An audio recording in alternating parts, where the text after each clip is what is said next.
A member of my bee club, the Metro Atlanta Beekeepers, called me that her hive had swarmed and she didn't have enough equipment to put it in, and would I like the swarm? So of course I said yes and went over there to get this little tiny secondary swarm. Heather, the beekeeper, took the first 3 pictures and Bradley, her husband, took the rest. I'm so grateful. So, plan is climb up this ladder and cut this little branch and drop the swarm into a honey bucket, which is sort of symbolic, right?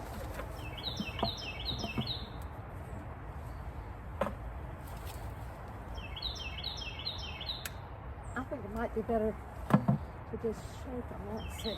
I'm not tall enough to reach up there and cut. Okay. I could by going up one more thing. I don't know if I want to. Now hold this for a second. Let me see how I feel about one more step. Face to face with these bees. Hello, girls. How are you? Okay. All right. Let's see, Heather. Okay. Let me see. If I drop it, let me hold. You I hold can that. hold. Yeah, I can hold that, this. and I'm gonna cut this and bring it There slowly it goes. down straight into the bucket. Yay! Wasn't that an easy swarm? Okay. That was so easy. All right. That's the easiest swarm I've ever collected. I have things all over my hands.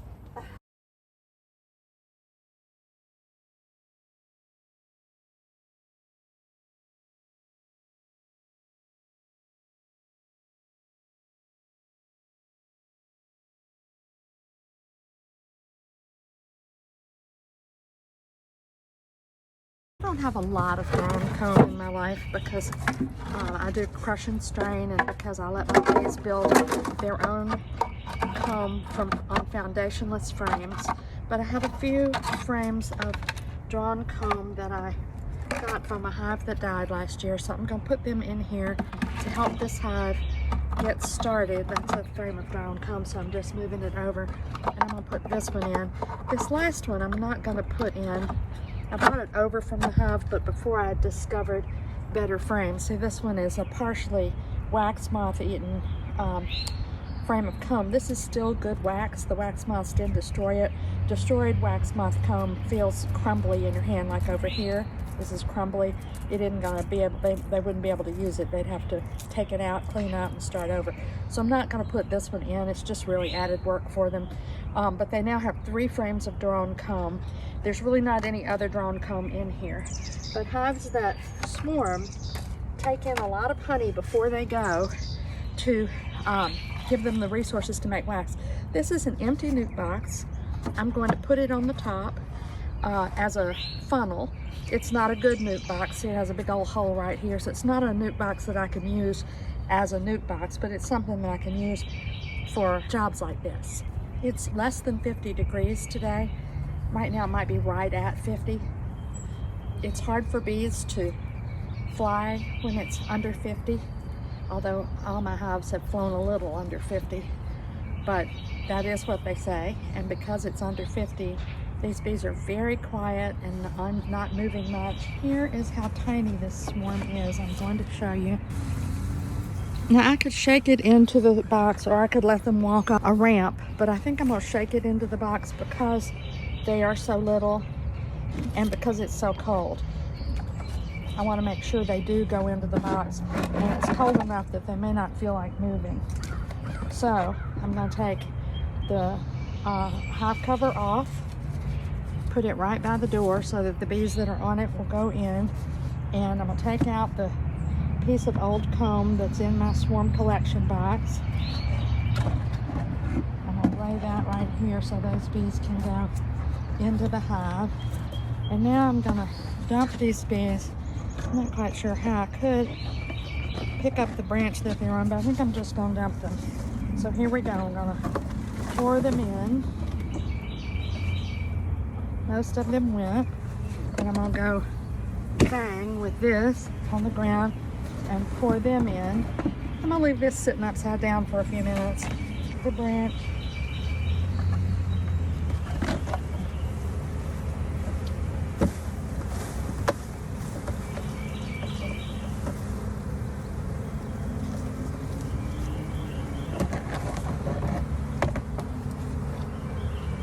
And hopefully now the bees will start going into the space, considering it theirs. And we'll give them plenty of time to do this. They should be delighted to have a new home. Hopefully they are. They're eager wax builders. I'll show you in just a second. I don't know how long they've been hanging on the tree. The woman who called me said that they saw them yesterday, but I can see some comb being drawn on a leaf.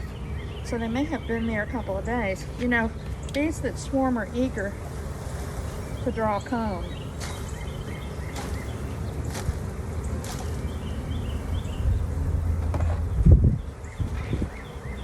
Look at these bottoms of these leaves. They have comb being drawn on the leaf. They've started exuding wax to make comb already because they're so eager. And this is a hive that has an unmated queen. So there's a chance that she'll fly out and get mated and everything will be fine.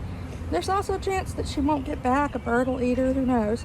So this is not a great bet. We don't know whether this hive is going to work out or not, but I'm gonna hope that it does.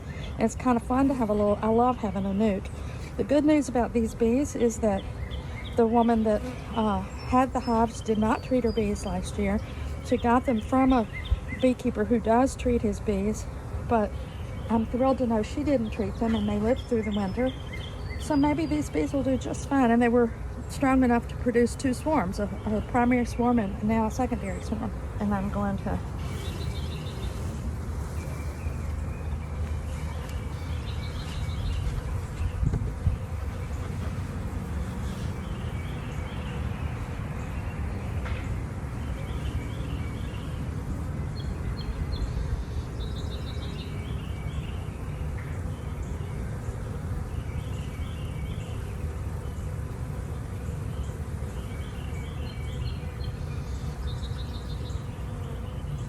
these bees are eager to go in that are over here on the side. They're crawling in as we speak. So I think what I'm going to do is set the hive top up like a ramp and shake them onto the sheet. And put the rest of them right here.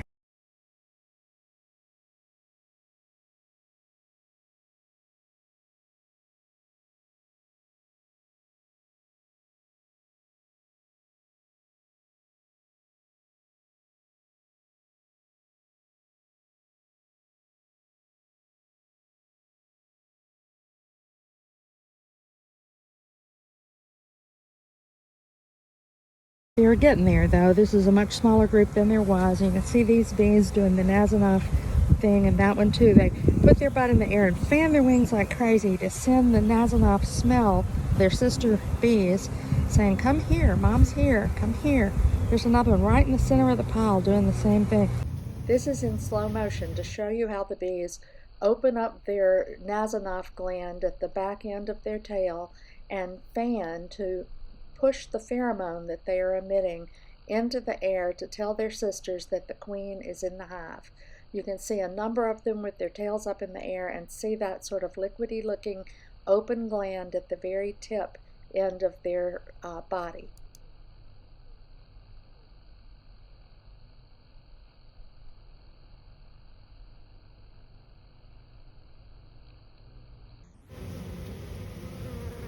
In a move-in situation like this, when it was pretty easy to shake them in, expect about 15 minutes for it to, the whole process to take place, and that's about what we're doing. You can see now there are no bees on the side. They're all up here on the upper rim, and they're making their way into the hive.